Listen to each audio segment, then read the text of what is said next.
Segundo o artigo 1º do Código Civil Brasileiro, toda pessoa é capaz de direitos e deveres na ordem civil. Assim, entende-se a capacidade de direito como sendo a aptidão para adquirir direitos e contrair deveres. Juridicamente, a capacidade é entendida como requisito necessário para o sujeito agir por si, avaliando corretamente a realidade e distinguindo o lícito do ilícito, o desejável do prejudicial, o adequado do inadequado e assim por diante. Ao contrário, a incapacidade civil é a restrição legal ou judicial ao exercício da vida civil, a incapacidade de avaliar plenamente a realidade e de distinguir esses valores previamente citados. Como tantas outras situações na psiquiatria ou nas avaliações humanas, a questão da capacidade e incapacidade não se resume em uma posição exclusivamente binária. Ou a pessoa é 100% capaz ou a pessoa é 100% incapaz. A incapacidade poderá ser absoluta ou relativa, de tal forma que as pessoas consideradas absolutamente incapazes não poderão exercer direta ou pessoalmente seus direitos, devendo ser representados pelos seus pais, tutores ou curadores. Nesse espectro, o pródigo se encontra mais próximo do incapaz, pois a forma compulsiva com que o indivíduo dissipa seus bens e gasta mais do que o necessário compromete o patrimônio da pessoa e de sua família. O artigo 4º, inciso 4, do Código Civil, portanto, afirma que os pródigos são incapazes relativamente a certos atos ou a maneira de os exercer, tornando-os passíveis à interdição. No Brasil, existem algumas possibilidades em que a interdição jurídica, seguida da imposição de uma curatela sobre um sujeito, se faz necessária. Segundo convencionado pelas Nações Unidas sobre o Direito das Pessoas com Deficiência, promulgado em âmbito nacional por meio do Decreto Presidencial número 6.949, a interdição deve funcionar como apoio voltado para a proteção do direito à autonomia da pessoa interditada. Nos termos do inciso 5º do artigo 1767 do Código Civil, um desses casos é exatamente a prodigalidade. Quando constatado que o indivíduo de fato é pródigo, a instituição da curatela e a interdição, independente do nível em que esta se dá, tem por finalidade, em primeiro plano, a proteção do indivíduo e de sua dignidade humana, enquanto sua capacidade de gerir seu patrimônio, com discernimento e equilíbrio, não for restabelecido. Em segundo plano, se faz necessária a realização do processo para garantir que um parente próximo, já que comumente o parentesco se torna critério para a escolha do curador, possa gerir seus bens, e para que o mesmo possa tomar as melhores decisões tanto para o interditado quanto para seus dependentes, se for o caso. Depois de a gente ter tido a noção do que é o pródigo e o porquê de alguém ter interesse em solicitar a intervenção de um, a gente precisa passar pelas nuances do alcance do poder da justiça brasileira e intervir em casos como esse. Primeiramente, o artigo 4º do Código Civil prevê que são incapazes relativamente a certos atos ou a maneira de os exercer, inciso 4, o pródigo. Logo, existe respaldo direto na lei para a consideração desse transtorno compulsivo como critério de inaptidão para certas ações. Além disso, o artigo 1177 do CPC expõe aqueles que são capazes de solicitar a intervenção de maneira legítima. Por fim, o artigo 1782 ele regulamenta a interdição do pródigo e a restringe a atos que não sejam de mera administração, conforme a seguinte redação. A interdição do pródigo só o privará de, sem curador, emprestar, transigir, dar quitação, alienar, hipotecar, demandar ou ser demandado e praticar, em geral, os atos que não sejam de mera administração.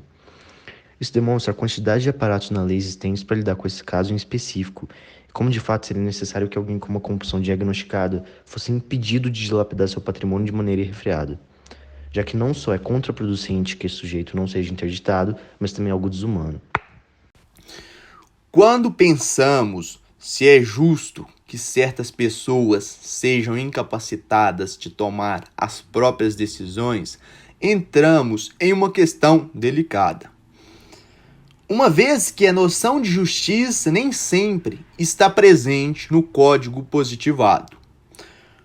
Como o objetivo do direito é promover a justiça, o Código Civil de 2002 encontrou um caminho plausível para tanto.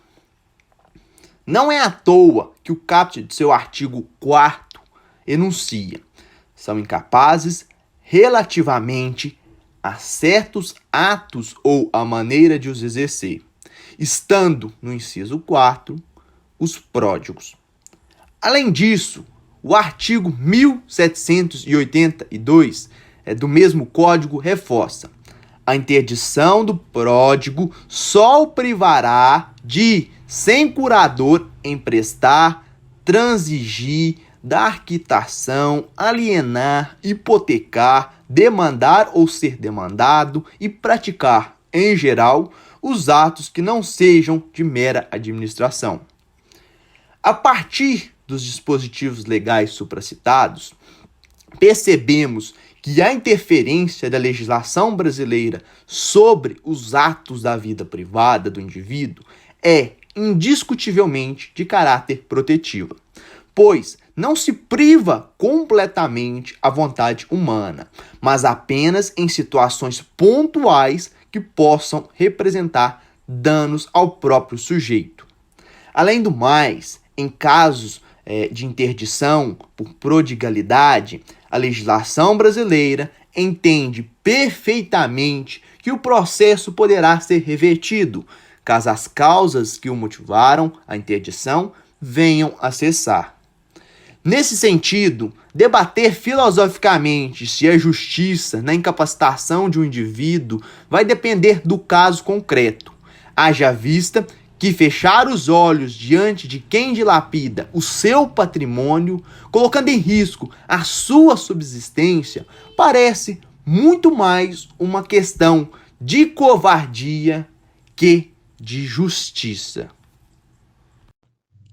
Agora nós vamos nos voltar para a interdição judicial específica no caso do pródigo. A interdição judicial, ela consiste em considerar uma pessoa incapaz de exercer os atos da vida civil. No caso do pródigo, essa interdição ela se estende até o patrimônio, que vai passar a estar sob curatela, o cuidado de um adulto considerado capaz pela justiça. De acordo com o artigo 1778 do Código Civil, a autoridade do curador estende-se à pessoa e aos bens dos filhos da pessoa interditada. No caso da interdição, quem pode pedir que ela ocorra é o próprio cônjuge ou companheiro, parentes ou tutores, o representante da entidade em que se encontra o interditado ou o Ministério Público. Quem pede interdição, segundo o artigo 750 do Código de Processo Civil, CPC, deverá apresentar um laudo médico para provar suas alegações. No caso da curatela, o cônjuge ou companheiro, em primeiro lugar, são indicados para ser curador. Na falta de cônjuge ou companheiro, assume essa função o pai, a mãe ou o descendente que se mostrar mais apto. Na falta dessas pessoas, mencionadas no artigo 1775 do Código Civil, compete ao juiz a escolha do curador. O Código Civil, no parágrafo 1º do inciso 2º do artigo 755, afirma que a curatela deve ser atribuída a quem melhor possa atender aos interesses do curatelado. Ainda, de acordo com o artigo 751 do Código de Processo Civil, o juiz deve entrevistar o possível interditado minuciosamente, e caso a pessoa interessada não possa deslocar-se, está previsto que o magistrado vá ao seu encontro onde estiver. Na entrevista, o interditando responde questões a respeito da sua vida, bens, preferências, negócios, vontades, laços familiares e afetivos e demais assuntos considerados pertinentes para o convencimento quanto à incapacidade de praticar atos civis. Após o fim da entrevista, o interditando recebe um prazo de 15 dias para apresentar a impugnação do pedido de interdição, podendo entrar em contato com o advogado para deixar claros seus interesses no processo. Caso o interditando não opte pelo auxílio profissional, um curador especial apresenta a impugnação. O cônjuge, companheiro ou qualquer parente sucessível pode atuar como assistente e o Ministério Público intervém no processo como fiscal da lei, de acordo com o estabelecido no artigo 752, parágrafo 1º do Código de Processo Civil. Decorrido o prazo para impugnação, o juiz determina a prova pericial. A audiência de instrução e julgamento conta com o mesmo procedimento dos demais tipos de processo e, finalizado o protocolo, o juiz profere a sentença. Nela são estabelecidos os motivos da interdição e os limites da proteção, produzindo efeitos imediatos e exigindo documentação no cartório de registro de pessoas naturais.